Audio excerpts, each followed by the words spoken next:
Revelation, how do the pieces fit together? You know the expression, revel- location, location, and did I say location?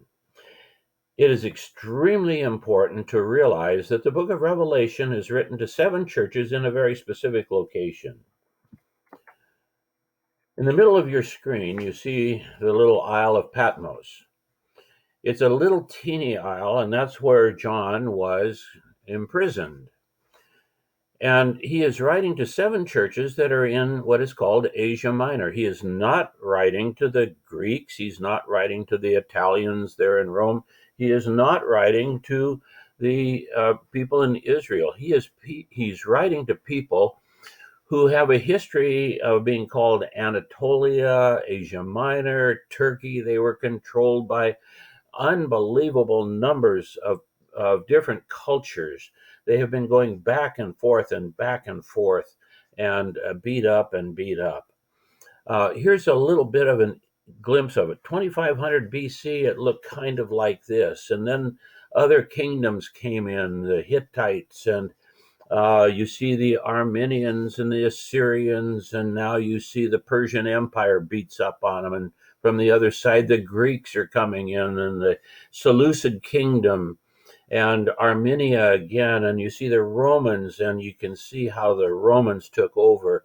And so at the time of the writing of the book of Revelation, the Romans were in charge, but that area of Asia Minor had not lost its understanding that they had been beat up by many, many different cultures. They were a very different people. They were not Greece.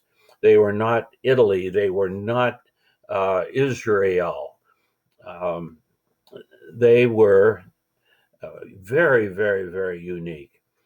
One of the things you might just notice there, that word Galatia right in the middle of it, if you look at the history of Galatia, you'll find that it is the remnant name of a group of people called the Gauls that actually were in this area, and they left their name even though they were scattered far to the west.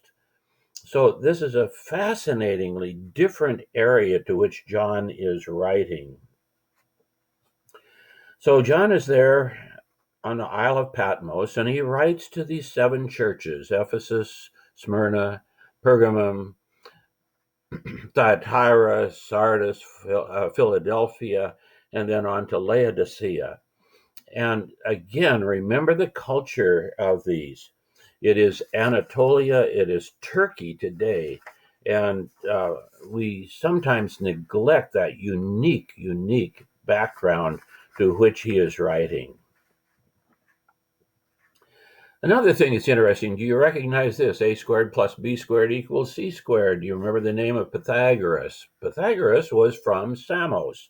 Now, he did eventually go more into Greece, but he was from this little Isle of Samos, which is only about 35 miles north of where John was. Now, again, remember that this is a time separation of about 400 years. Nevertheless, as the Greek philosophers knew about the work of Pythagoras, so did the people of that area. So did John. And as he writes, he reflects this vividly. I'm going to suggest that there are a couple things very important for us to understand in trying to understand the book of Revelation. Number one is Pythagoras' use of numbers. And number two, Persian art. Persian art is not Roman art. It is not Egyptian art. It is not Israeli art. Persian art is very unique and very different. Images and visions are meaningful only when they are understood. Pythagoras had kind of a religious philosophy. 1 plus 2 equals 3, and he felt that very important because it made a triangle. And he attributed godlike characteristics to that number 3. To the number 4, the characteristics of earth.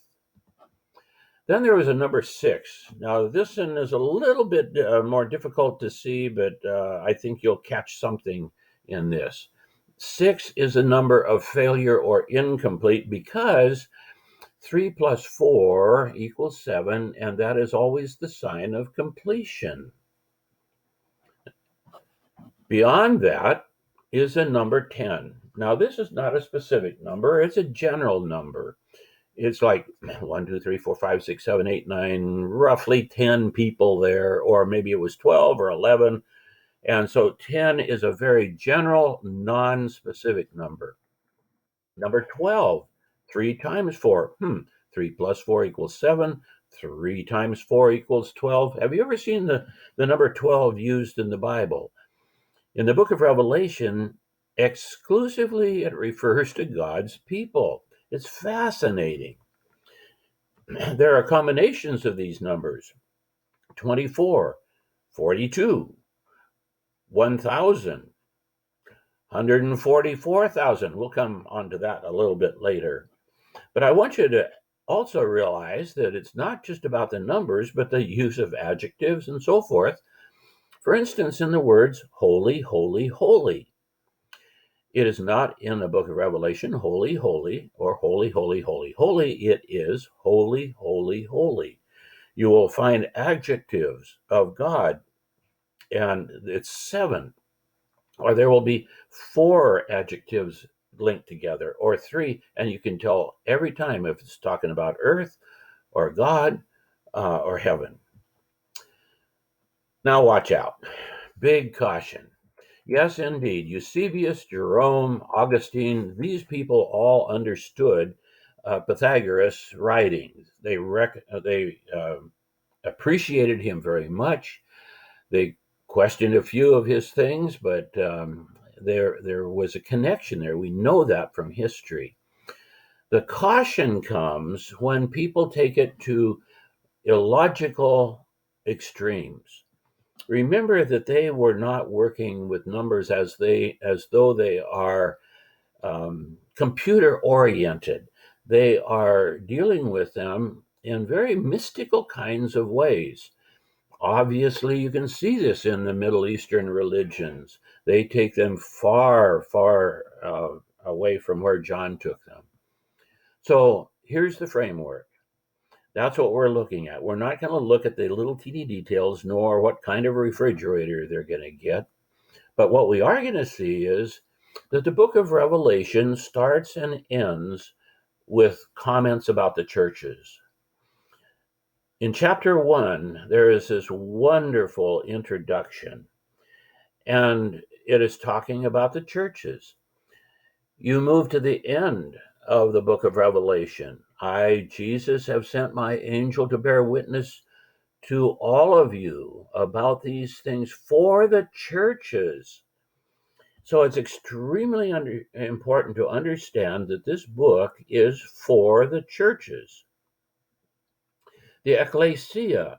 And so he starts with 7 churches. We're going to get into that soon, but now you've seen the picture of the whole framework of the book of Revelation. Revelation. It is the revelation of Jesus the Christ, the Messiah, the anointed one of God, prophet, priest, and king.